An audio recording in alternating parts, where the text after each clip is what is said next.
Hello, good morning and welcome back. As I record this, it's Monday morning, but I'm not putting this on YouTube until Tuesday. So I wonder how your weekend went. I hope you're all okay and you're keeping well. I hope you're being really good. I'm trying desperately to be good, but I don't find it very easy. And yeah, I hope you've been doing some good stuff. I've been out on my bike a couple of times. I don't like traffic, so I'm not very good at going on the road. So while it's really quiet, I've been practicing riding my bike on the road, so that's really exciting stuff. Took Meals on Wheels round to Granny, passed it through her bedroom window because we're not allowed to go near Granny at the moment. She says hello to everybody. She's missing you as well, but she's enjoying listening to the story. If you remember at the end of chapter 5, the Elder Paw had sacrificed himself. He'd drawn those horrible black cats away so that Varjak could climb the wall. And it says here, he latched onto a ledge, heaved and made it to the top of the wall. Outside, for the first time, here we go, I'm so bad at this. Outside, for the first time since Jalal, a paw stood on the edge of the world. I wonder how you think he might be feeling, Varjak Paw, little kitten, as he sits on the top of that wall for the very first time he's seen the outside. I'm going to read you 2 chapters today, chapter 6 and chapter 7. Varjak could see for miles and miles. There were no walls or trees to block his view anymore. Just open space, rippling out ahead of him, beneath him, above him. He was standing in space, and it was a long way to fall. He peered down the inside of the wall. He could see nothing through the trees. The gentleman's cats and the Elder Paw were hidden by the tangled net of branches. There was no way back. He was truly on his own. Had he done the right thing? Shouldn't he have helped his grandfather? He couldn't get that picture out of his mind. The Elder Paw, limp, like a broken toy. Tremors were coming up from somewhere deep within him, racking him open. Varjak blocked them, stopped them, pushed them back down. The Elder Paw knew what he was doing. He'd planned it. He was willing to lay down his life so Varjak could have the chance to go outside and find a dog. All he could do now was go on. But where? Ahead of him was a sea of light stretching far away into the darkness. Varjak couldn't tell what they were or where they led. He looked up, another sea of lights, the moon and stars, cold and distant. They made him giddy in the pit of his stomach, so dizzy that he could almost feel the walls slip out from under him. He closed his eyes and counted to 10. It didn't work. The view was too big. He was too small. A purebred Mesopotamian blue had no place on top of a wall. But then, as his family said, he wasn't much of a blue. So who was he? Beneath that giant sky, he was no one. He was nothing. Varjak's stomach lurched. He was going to be sick if he stayed on the wall any longer. Down. He had to get down, and quickly. The black cats would be looking for him. But how? He couldn't climb down the wall. It was sheer.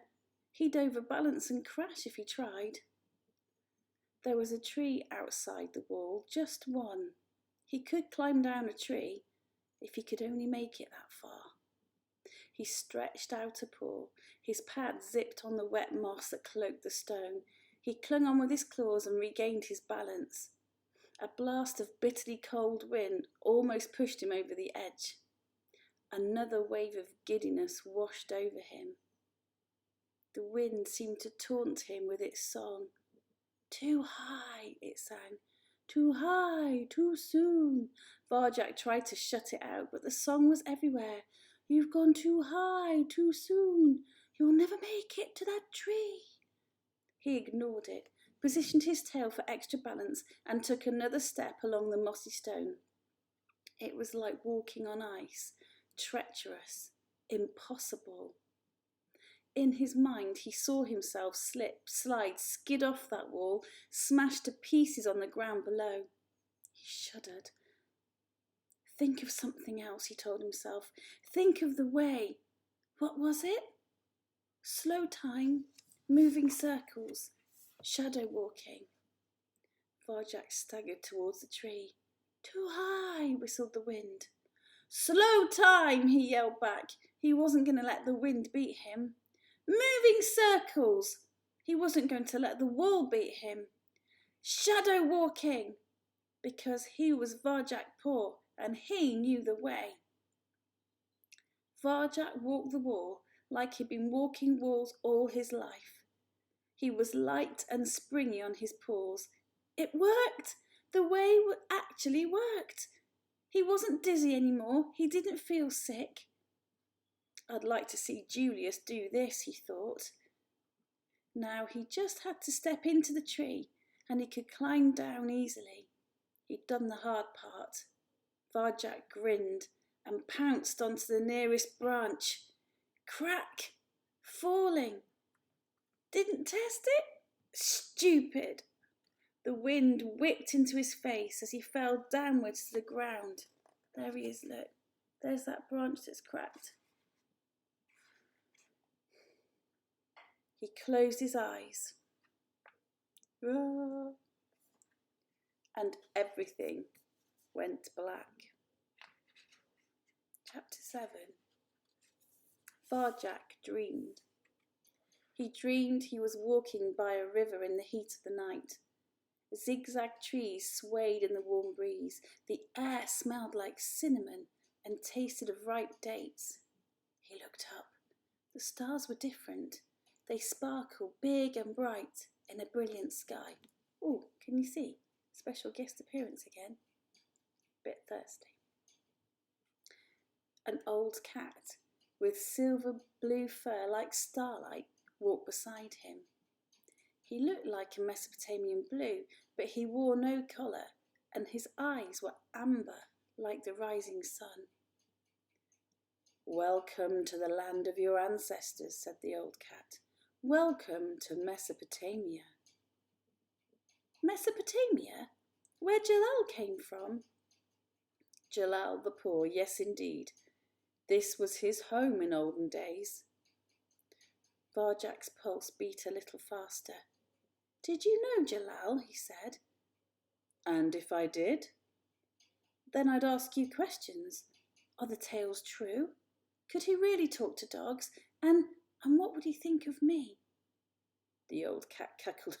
What a question. Why should that matter to you? Varjak looked away. My family say I'm a disgrace to the name of Jalal.